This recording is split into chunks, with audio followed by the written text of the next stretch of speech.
उपसभापति महोदय, सबसे पहले तो मैं आपके प्रति कृतज्ञता प्रकट करता हूँ कि आपने इस समय मुझे बोलने का अवसर दिया। विषय का महत्व और बढ़ गया है। अभी 1 साल पहले देश के 9 राज्यों में सूखे का प्रभाव रहा और 3-4 राज्य पूरी तरह से बाढ़ से ग्रसित रहे। महोदया, उसका दुष्परिणाम न अभी देश पर से समाप्त हुआ है और न उस इलाके के किसान पर से समाप्त हुआ है। एक बात का और उल्लेख करना चाहता हूँ। एक के बाद एक कई घोषणाएं तो होती रहती है। जैसे अभी मंत्री महोदय ने यह घोषणा कर दी कि कीमतों की वृद्धि की। मैं वह चार्ट बैठे बैठे पढ़ रहा था। मेरी एक बात समझ में नहीं आई कि भारत की कृषि में जूट व पटसन का कोई स्थान है या नहीं।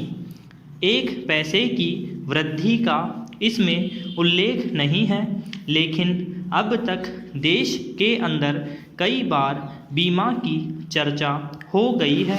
मैं आपसे कहना चाहता हूँ कि जिस प्रदेश से मैं आता हूँ, बाढ़ ने 3-4 बार बर्बाद किया है और अभी आते आते 5वीं बार किसानों को अप्रैल महीने के प्रारंभ में, मार्च के अंत में ओले ने बुरी तरह से बिहार में बर्बाद कर दिया और भी कई प्रदेशों को बर्बाद कर दिया।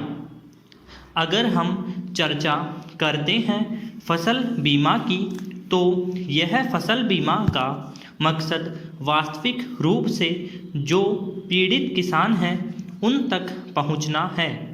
इसके लिए मैं सरकार से कहना चाहता हूं कि आप प्रीमियम की आकांक्षा सीमांत और लघु किसानों से मत करिए, बल्कि केंद्र सरकार फसल बीमा के प्रीमियम के लिए राज्य सरकार को विवश करें कि वे प्रीमियम के लिए आएँ।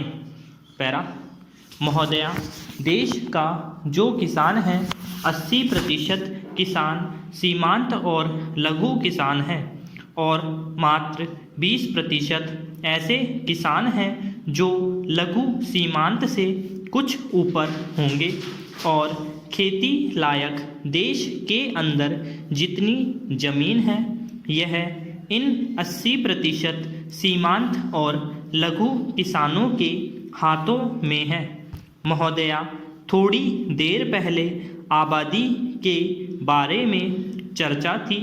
मैं बहुत जल्दी में कहना चाहता हूँ, आज गांवों में 76% आबादी रह रही है और इस आबादी के अंतर्गत 71% केवल खेती के ऊपर निर्भर हैं।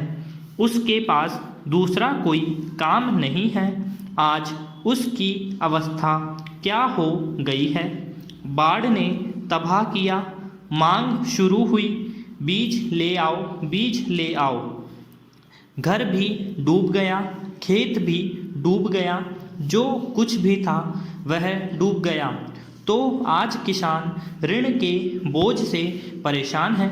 सचमुच में अगर आप किसानों को आगे बढ़ाना चाहते हैं तो मैं निवेदन करूंगा कि आप इस पर विचार करें। और मैं कहना चाहता हूं कि चंडीगढ़ के अंदर छत पर खड़े होकर मान्यवर देवीलाल जी किसानों के ऋण की माफ़ी की घोषणा कर सकते हैं, तो दिल्ली दरबार में बैठे हुए भजनलाल जी उससे क्यों भाग रहे हैं। वह किसानों के ऋण की माफ़ी की घोषणा क्यों नहीं करते। मैं कहता हूँ देवीलाल जी ने कैसे किया।